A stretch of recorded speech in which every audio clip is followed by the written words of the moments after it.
ต้องใส่ดิ่งนี่เด้อพี่น้องเอ้ยใส่มันบ่ตรงนะ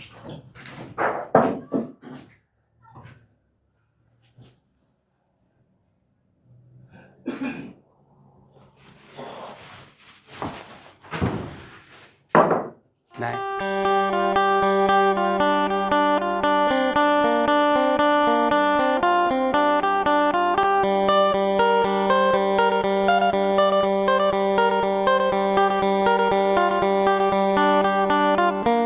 สบายดีสวัสดีพ่อแม่พี่น้อง FC เบิดสุขุสุคนเนาะบ่ว่าสิอยู่ในและก็ต่างประเทศเด้อพี่น้องเด้อเนาะมาพบมาพอกันกับเฮาคือเก่าคือเดิมเนาะเพิ่มเติมคือมื้อนี้อยู่ที่เฮือนอาเจียงคือเก่าพี่น้องเอ้ยเนาะเข้ามาหาทางน้องอาเจียงเพิ่นก่อนเนาะมาอัปเดตเฮือนซาลัดแป้นให้พ่อแม่พี่น้อง FC เบิ่งนำกันพี่น้องผู้ที่ว่ามาตอนค่ำๆเมื่อวานนี่พี่น้องเอ้ยเนาะ ทางสร้างเพิ่นก็แอมได้2ด้านพี่น้องเนาะ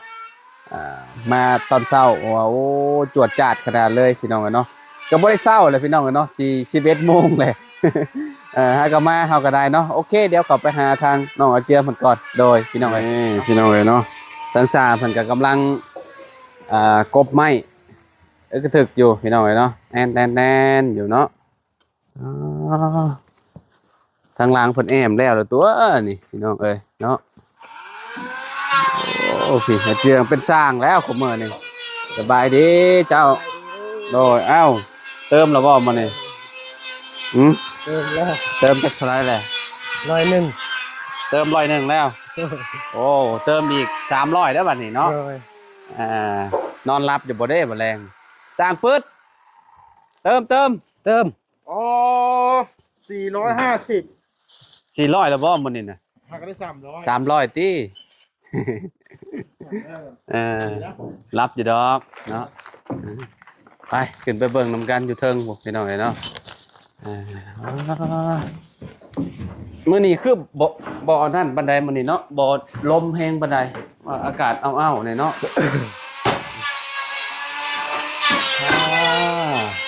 พี่น้องเนาะได้ตังค์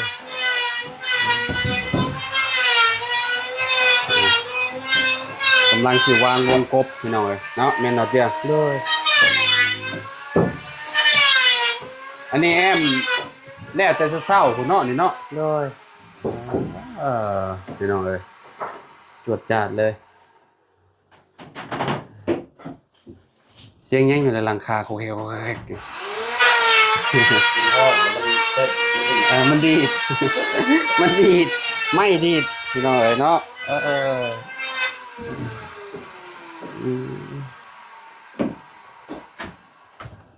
คักอยู่พี่น้องเอ้ยรายการเนาะสำชินอนบ้านไอ้เจืองนี่เมื่อคืนนี่ฟันยังบ่เจืองบ่ได้พันยังเลยฮะบ่ได้พันบ่เรียกว่าฟันได้นั่นได้นี่บ่ได้ฟันบ่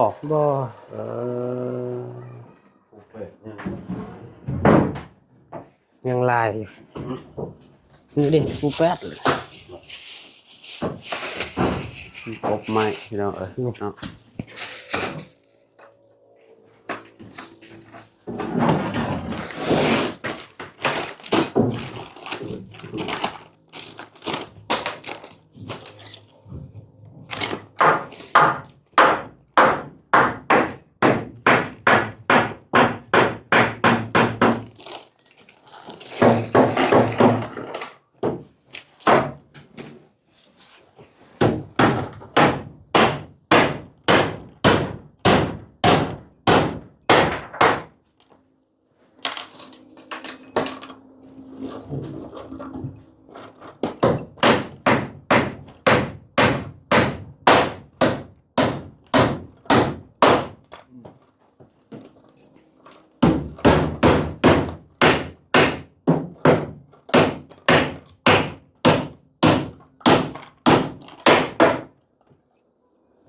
ปีใหม่นี่แล้วและอัน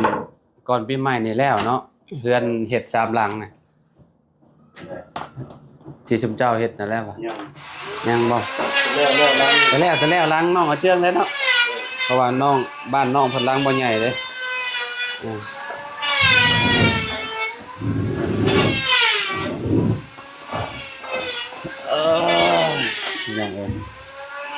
จะไปใส่เจียเราอยู่เฮือนบ่ ไปเอาแห้งขึ้นมัน อืมไปเอาแฮงกับเจ้าค่ำบ่มา บ่คำปันนั้นแล้วประมาณ3 โมง2 โมงถึงนั้น 2 โมง 3 โมงมาบ่ลูกเราไปเอาซะ น้องฮะ น้อง นี่ น้องเจ้านี่ นี่ เอ่อเพิ่นเอา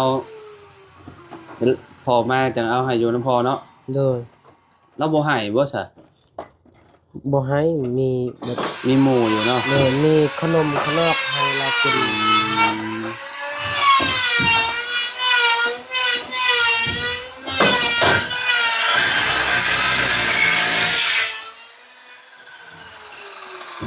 เลิกกับปูพากันกินข้าวเช้าแล้วบ่ กินแล้ว ได้หยังกินข้าวเช้า กินส้ม ฮะ กินอันนั้นหมู ส้มหมูบ่ โดย อ๋อส้มหมู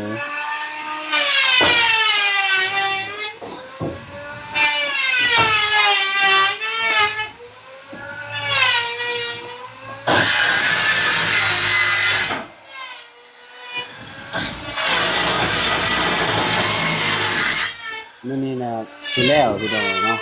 ครับ โดย ถ่าแต่นี่เนาะ โดย สมมุติว่าแล้วก็ถ่าแต่บ้านบัด โดย พี่น้องเอ้ยบานประตู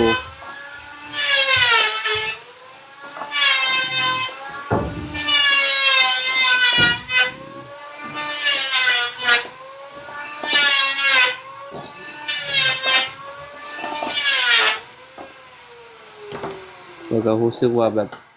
หิวข้าวแล้วพี่น้องเอ้ยยังบ่ได้กินข้าวเช้าเลย โดย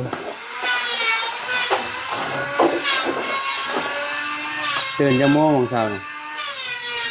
ตื่นแต่เช้าเลย อือ 5 โมง 5 โมง โดย ตื่นไปเฮ็ดหยัง ตื่นแบบ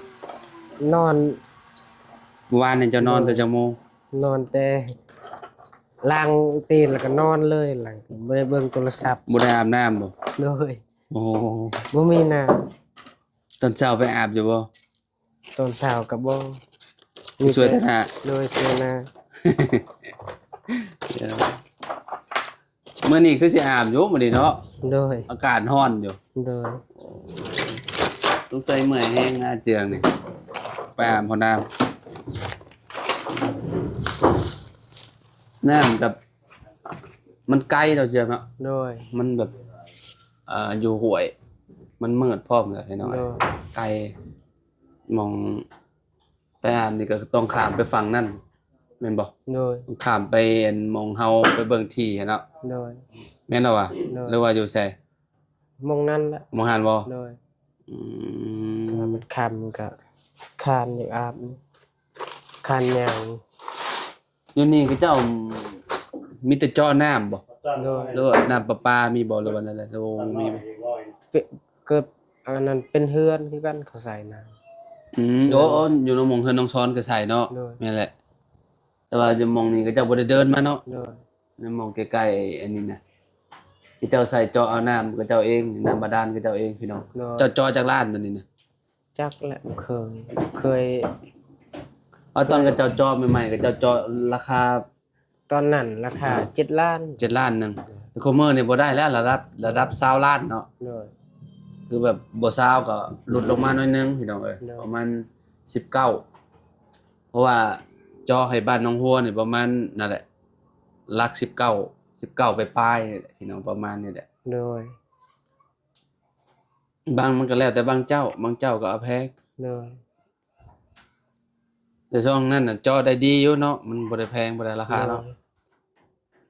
ช่วงเงินบ่เฟ้อนะว่าง่าย โดย ๆสิบ่แพงปานใดจอนี่ประมาณ40-50เมตรพุ่นแหล้วเนาะ โดย มันจะบ่น้ำบ่ขาด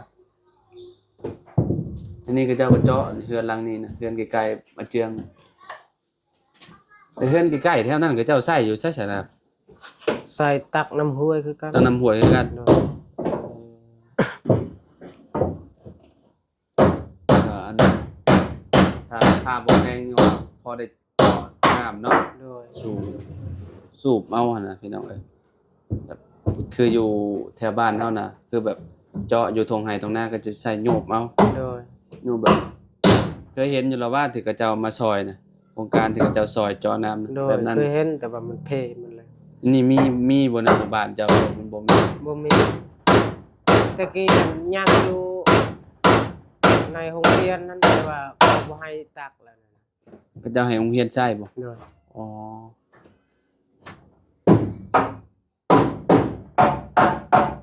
น้ำประปาใกล้ๆคักอยู่อันนี้พุบ่ใกล้ๆนี่พี่น้องจากหน้าทางมากับเท่าไหร่100 เมตรล่ะ โดย เพื่อนอาสอนผมต้องใส่ผูกแบบนี้เอ้าโอ้ผูกได้จังได๋ว่ามันตรง มันชื่อดิ หึ เทียน ชื่อมือเฮานี่ แม่น เฮาก็เบิ่งบ่เป็นนะครับเบิ่งน้ำเที่ยง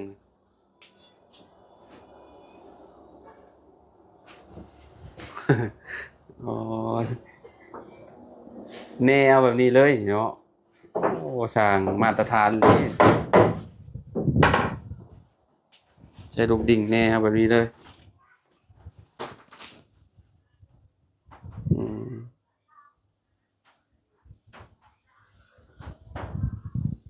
อ๋อเบิ่งน้ำตาแบบนี้เนาะแบบนี้เนาะอืม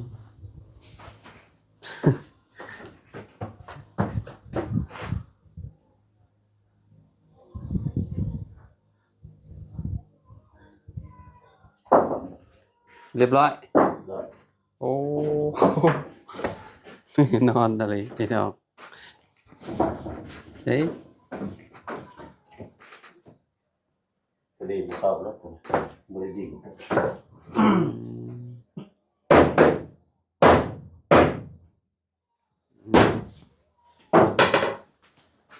มีตรงดิ่งเนาะยาตอกแป้นได้การ เราเขาวิเทียน แน่นพี่น้อง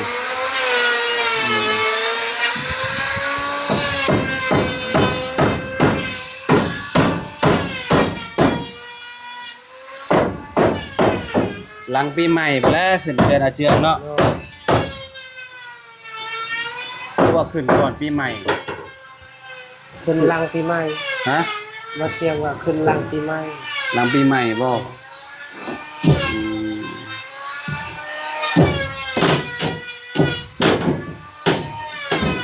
เพราะว่าอีก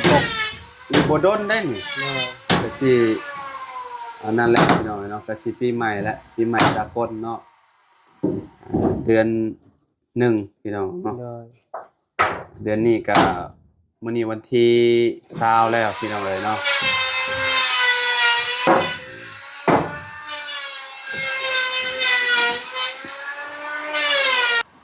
พี่น้องเอ้ยเนาะหันมาทางนี้บาดนี่โอ้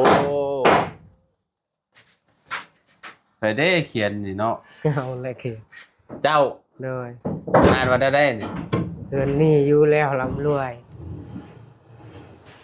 เพื่อนนี่อยู่แล้วร่ำรวย เงินทองบ่ โดย โอ้พี่น้องเอ้ยเนาะเรากับเมียนความเล่าอยู่ได้พี่น้องเอ้ยเนาะ โดย เขียนไว้เนาะสร้างวันที่เท่าใดก็เขียนไว้นำเลยเผื่อลืม ยาแหละวันที่ หึ บ่เขียนก็ได้ เอ้าบ่แล้วลืมได้บ่เลยยกวันที่เท่าใดเพื่อนเจ้าย กวันที่ จื้อบ่ วันพุธมื้อนี้วันที่หยัง มื้อนี้วันที่20วันที่20แม่น วันที่20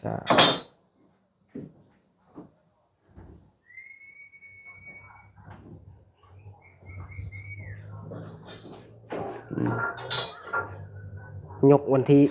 ยกวันจันทร์นี่ยก แม่นบ่ แม่น พวกก็จะลืมล่ะ วันคานนี่ให้มันแข่งเช้าบ่ไปเฮ็ดวันพุธนี่เขาก็เฮ็ดตัวนี้ จันทร์คาน โอ้หลาย ศุกร์เสา จัก ร์ มื้อแล้วนี่น่ะอันเฮ็ดมานี่ฮะ10ปลายมื้อแล้วได้เนาะ แม่น 10ปลายวันเลยเด้พี่น้อง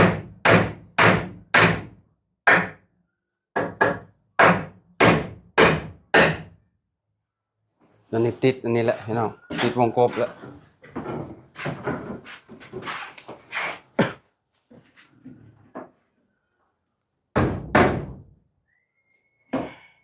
จัด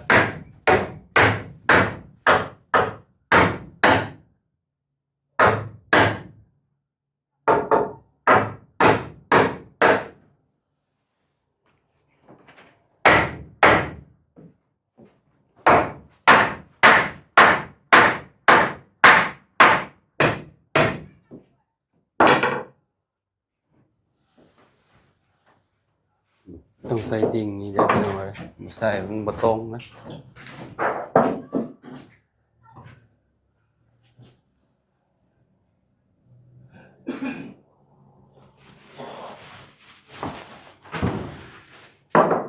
ได้ ได้ ขัดเนาะคือเฮาเบิ่งด้วยตาเปล่านี่แบบบ่ฮู้เลยพี่น้องเอ้ยต้องแบบเอาลูกดิ่งย้อนเบิ่งเนาะ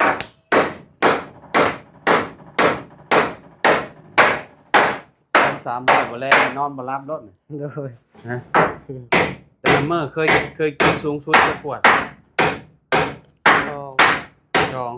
แต่ก็รับสบายอยู่เนาะ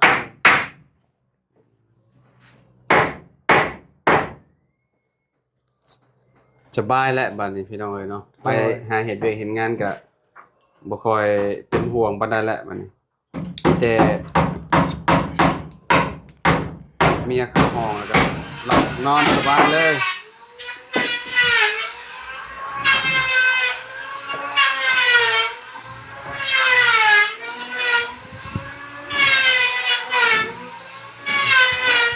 เดี๋ยวอีกจักหน่อยแล้วจะเข้ามาหาทางอาเจียบเพิ่นใหม่พี่น้องเอ้ยเนาะพอดีว่าอ่าเนาะถ้าเบิ่งในคลิปไปแหละเนาะว่าสิมีอีหยังเข้ามาให้น้องเพิ่นเนาะแต่ว่าเจ้าของโตเพิ่นยังบ่ฮู้ดอกเนาะว่าสิได้อีหยังพี่น้องเอ้ยเนาะถ้าลุ้นนำกันเด้อพี่น้องเด้อเนาะตอนนี้ให้น้องอาเจียบเพิ่นช่วยสร้างเพิ่นไปก่อนเนาะกำลังนี่แหละติดตั้งวงกบห้องนอนพี่น้องเอ้ยเนาะ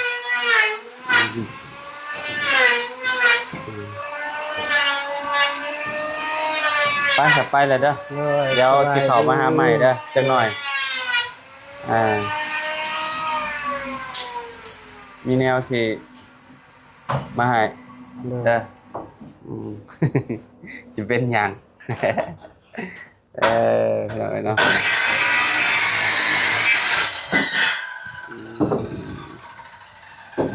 ไปเดี๋ยวพี่น้องเอ้ย โดย เนาะ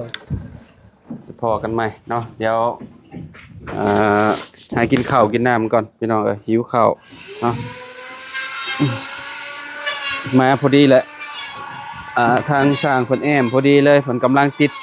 ไม้พาเส้นกับอันนั้นอยู่พี่น้องเอ้ยนะครับวงกบทางเข้าห้องนอนอาเจียงพี่น้องเอ้ยเนาะจังได๋ก็ขอบคุณพ่อแม่พี่น้อง FC เบ่ทุกคนเนาะที่ติดตามและเป็นกำลังใจให้เด้อพี่น้องเด้อเนาะไปพบพ้อกันใหม่พี่น้องสำหรับคลิปนี้เนาะขอกล่าวคำว่าสบายดีพี่น้อง